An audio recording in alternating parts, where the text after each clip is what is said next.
An event, popularly known as the Roswell Incident, has recently been the subject of intense interest by both the media and a curious general public. In recent years, numerous speculative books, magazine articles, television programs, a made-for-TV movie, 2 UFO museums, fraudulent documents, and even an alien autopsy film have emerged to exploit the media fascination with the Roswell incident. The story has even gained international attention. Despite the vested interest and questionable credibility of all sources involved in generating the media hype, the U.S. Air Force is routinely accused of concealing a deep, dark secret from the American people. In early 1994, New Mexico Congressman Stephen Schiff requested the General Accounting Office initiate a records review. The purpose of this review was to determine if the U.S. Air Force or any other U.S. government agency possessed information on an alleged crash near Roswell, New Mexico in July 1947 of an extraterrestrial vehicle and its alien crew. In response to the GAO probe, the Secretary of the Air Force directed a comprehensive search for records. The objective of this search was to tell the Congress and the American people what the Air Force knew about the 1947 Roswell claims. If the information was still classified, it was to be declassified. If active or former Air Force officials had signed non-disclosure agreements, they were to be released from these agreements. The resulting 800-page report was completed in July 1994. The report concluded that the predecessor to the U.S. Air Force, the U.S. Army Air Forces, did recover material near Roswell in July 1947. What was recovered was not the remains of an extraterrestrial spacecraft and its alien crew, but debris from a then-classified Army Air Forces research project codenamed Mogul. Begun in 1946, Project Mogul was a top-secret attempt to acoustically detect suspected Soviet nuclear explosions and ballistic missile launches. The project was accorded the highest priority because it addressed the most important post-war national defense concern, development of an early warning system to prevent a devastating surprise attack. Mogul used an odd assortment of naval acoustical sensors, radar reflecting targets, nylon fibers, and other equipment carried aloft by a train of weather balloons extending over 600 feet. Claims that the U.S. Army Air Forces recovered a flying disc near Roswell in 1947 were based primarily on a misidentification of the radar targets, a standard element of weather equipment adapted for use on the long Mogul balloon train. In June 1947, the oddly constructed radar targets were found by a local rancher who later reported the equipment as a flying disc.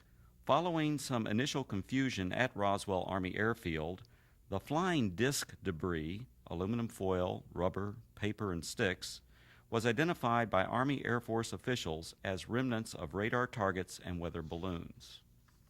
With the positive identification by the Army Air Forces of the debris recovered by the rancher, events that occurred in 1947 were officially resolved and largely forgotten. Initially, the Roswell incident consisted only of accounts of the recovery of a flying disc. In 1947, there were no claims of alien bodies associated with the Roswell incident. The recovery of alien bodies became part of the Roswell story during the late 1970s, with other claims being made in the 1980s and 1990s. These later-day revisions to the Roswell story were often based on anecdotal accounts from second- and third-hand witnesses collected by UFO enthusiasts 40 or more years after the actual event.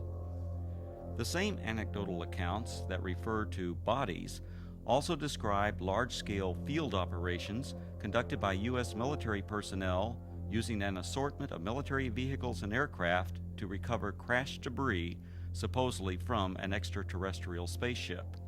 Military personnel were allegedly led by an angry, red-headed captain, threatening those who witnessed the operation with imprisonment or death if they revealed what they observed. The popular Roswell story contends that the bodies, once recovered, were allegedly transported under tight security to the base hospital at Roswell Army Airfield for autopsy. At the hospital, the angry red-headed captain was again allegedly observed threatening civilians. Following the purported autopsies, the alien bodies were supposedly transported to Wright Field, Ohio, now Wright-Patterson Air Force Base, for further processing and storage. This summarizes the Roswell Incident scenario as presented by UFO enthusiasts. On the surface, this explanation may appear plausible to some. However, things are not always as they appear. The reports of bodies were only briefly discussed in the 1994 Air Force report because the search for records from 1947, the year of the alleged incident, did not yield any data to support a 1947 claim of alien bodies. However, following the release of the 1994 report, additional research uncovered information which explains some of the claims of alien bodies associated with the Roswell incident. From the additional research, a second report was written which critically examined the anecdotal claims and descriptions of flying saucers, aliens, and reports of unusual Air Force activities in the New Mexico desert. This in-depth examination revealed that many of these claims were reasonably accurate descriptions of Air Force activities.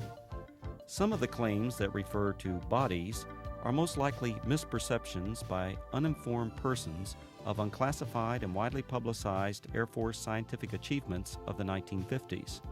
However, other descriptions of bodies appear to be exploitation of Air Force members killed or injured in the line of duty. The following are the 5 main conclusions contained in the second report. Research reveals that actual U.S. military operations, widely separated by time, geographical location, and purpose, have been misinterpreted or deliberately misrepresented. These misrepresentations collectively created what is known as the Roswell Incident. UFO proponents failed to establish accurate dates of reported eyewitness accounts, in some instances by more than a decade. In addition, they erroneously linked all these accounts to the actual 1947 recovery of Project Mogul equipment. Eventually, these misrepresentations transformed a series of verifiable Air Force activities into what some have described as the extraterrestrial event of the millennium. Reports of aliens in the New Mexico desert were actually anthropomorphic test dummies that were carried aloft by Air Force high-altitude research balloons. Critical examination of alleged alien sightings consistently matched the physical characteristics of these dummies, as well as where and how they were used. Vince, that new dummy cam is great. Yeah, it'll sure give people a whole new outlook on what it's like when you don't wear a safety belt.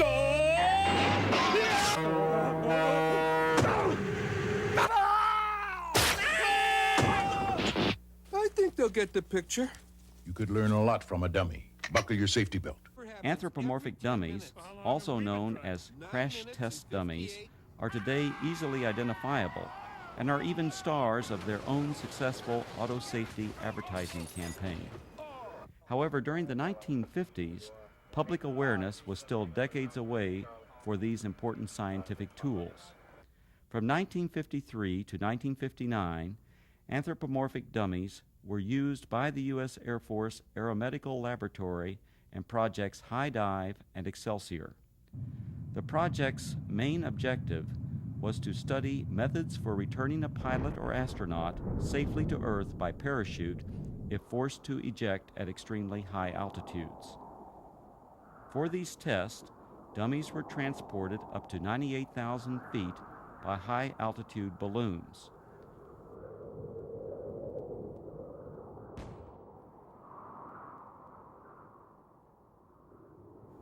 The dummies were released for a free-fall period, during which body movements and escape equipment performance were recorded by a variety of instruments.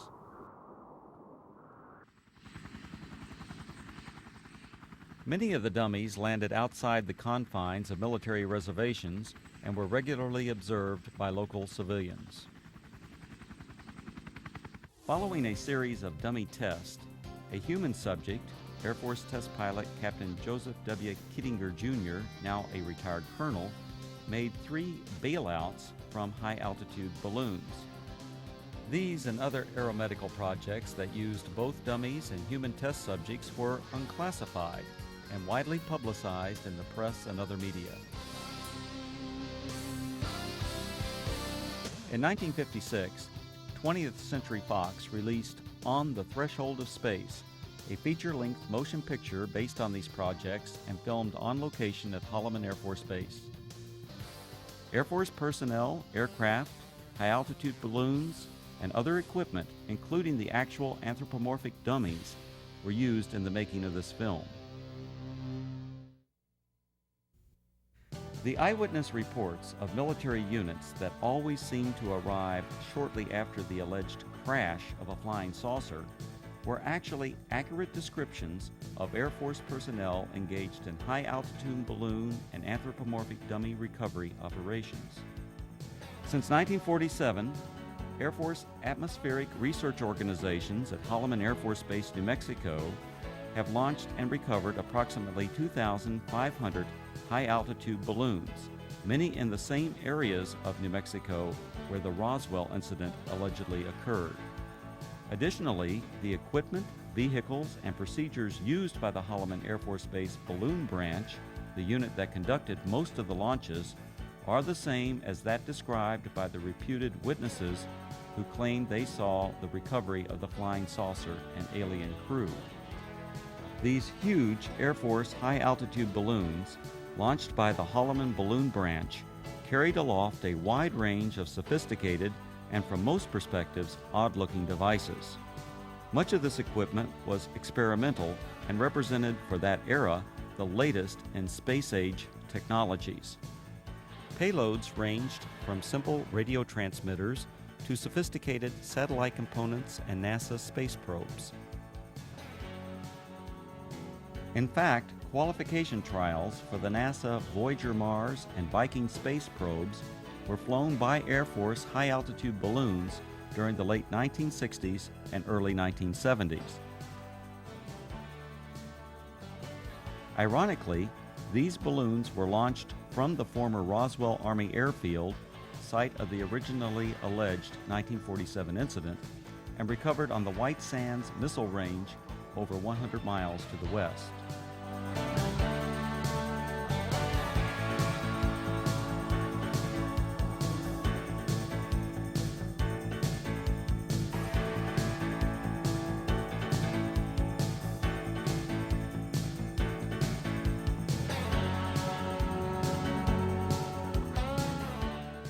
Recovering the balloon payloads was essential for accomplishing the scientific objectives of the high-altitude balloon program. The primary high-altitude balloon recovery areas were and still are located at predetermined sites throughout Arizona, West Texas, and New Mexico, including the area surrounding Roswell. To retrieve the equipment many miles from Holloman Air Force Base, recovery personnel operated a variety of aircraft and vehicles. The exact vehicles described by the witnesses as having been present at the crashed flying saucer sites. To expedite these operations, the recovery crews tracked the balloons optically, electronically, and from aircraft which directed ground vehicles to the impact areas.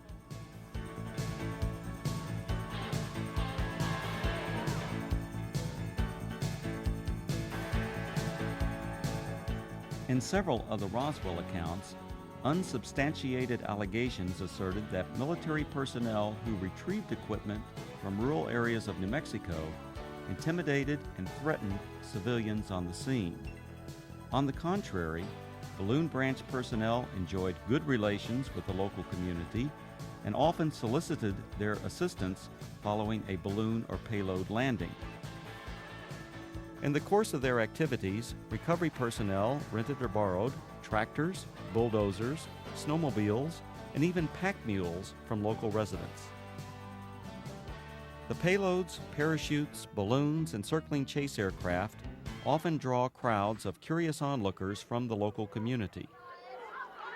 In fact, so many civilians are often present at balloon or payload landing sites, the scenes were once described by balloon branch personnel as being like the circus coming to town. Here's what it looked like this afternoon, floating from east to west over town. It was way up there, all right, some 25 miles over our heads, the Air Force later told me.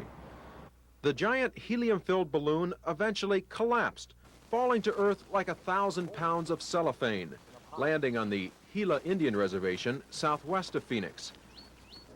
A short while later, we spotted this, a large parachute, perhaps 100 feet across. Dangling beneath it was some sort of a silver box that made a rather hard landing. This is what had been attached to that balloon, we would later find out. There were no markings on it, no way at all of telling what it was. Then the Air Force pulled up. Excuse me, we don't mean to be too nosy, but about 1 million people in Phoenix are dying to know. What is it? What is it? Yeah. This is a scientific payload that was launched from Holloman Air Force Base in New Mexico. How far are we? About 400 miles? Okay, it went up to approximately 125,000 feet in the air, carried aloft by an 11 million cubic foot balloon. So there you have it, an Air Force experiment to gather information on gases in the upper atmosphere. Thank goodness it was one of ours. Len Clements, News Center 10. In addition to high-altitude balloons, the Holloman Balloon Branch also launched low-altitude tethered balloons. These tethered balloons may have inspired at least one account of an alien craft associated with the Roswell Incident. In a popular book, the authors present a drawing of a crashed spaceship, allegedly given to them by an anonymous witness. When this drawing is compared to a photograph of an experimental tethered balloon flown at Holloman Air Force Base in March 1965, the similarities are undeniable.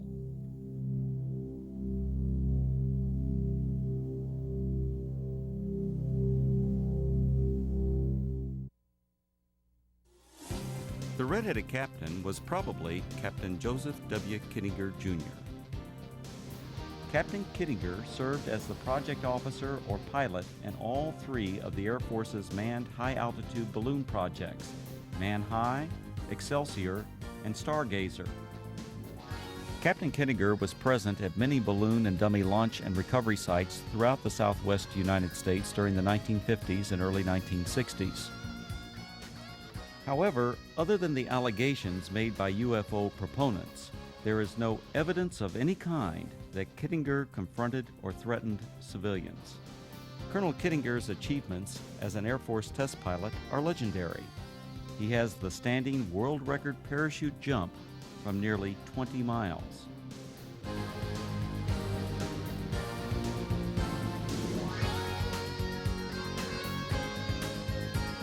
Later, he went on to serve 3 combat tours in Southeast Asia and is credited with an aerial victory while engaged in combat over North Vietnam.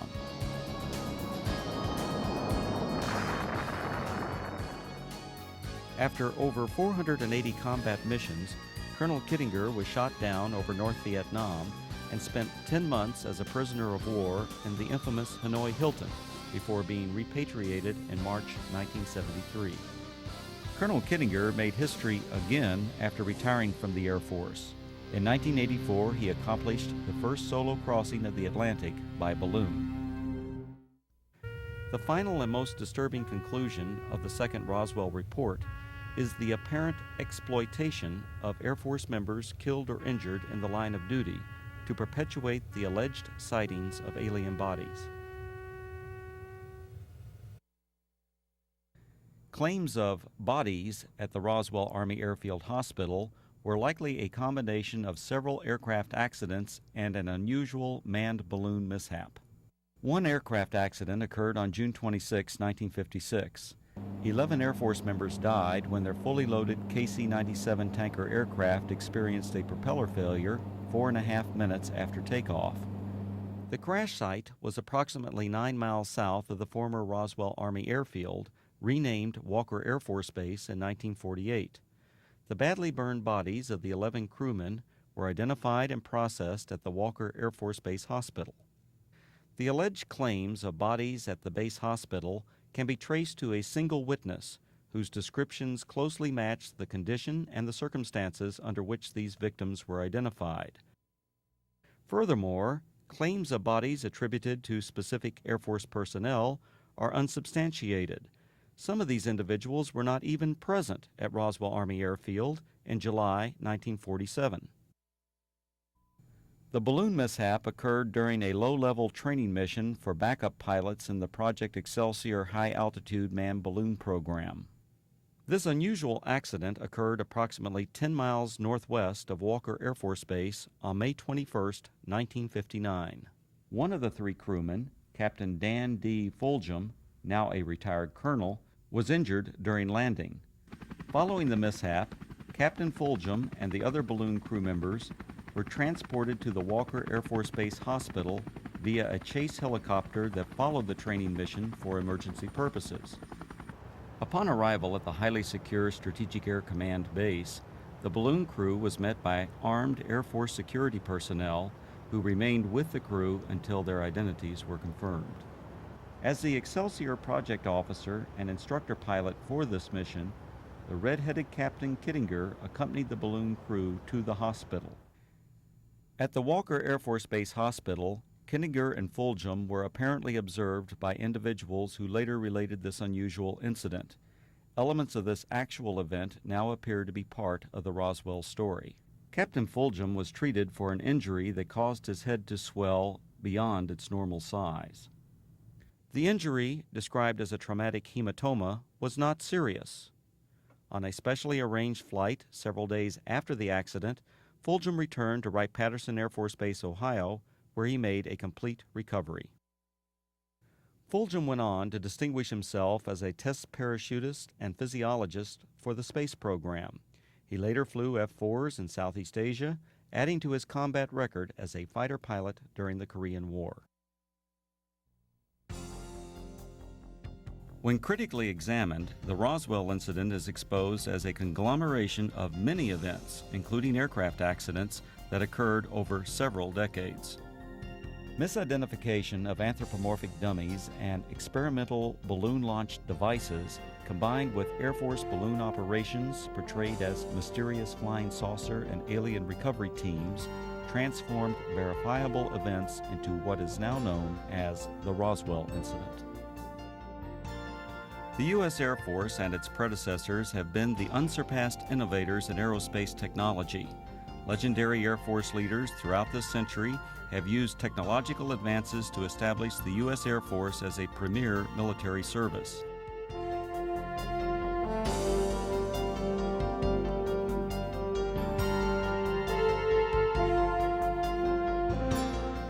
The facts presented in the reports examining the so-called Roswell incident did not reveal it to be a dark secret or government cover-up as persons unacquainted with Air Force technologies proclaim. Instead, these studies identified a collection of events that exemplify the technological leadership, dedication to duty, and continuing noble sacrifices of the men and women of the United States Air Force.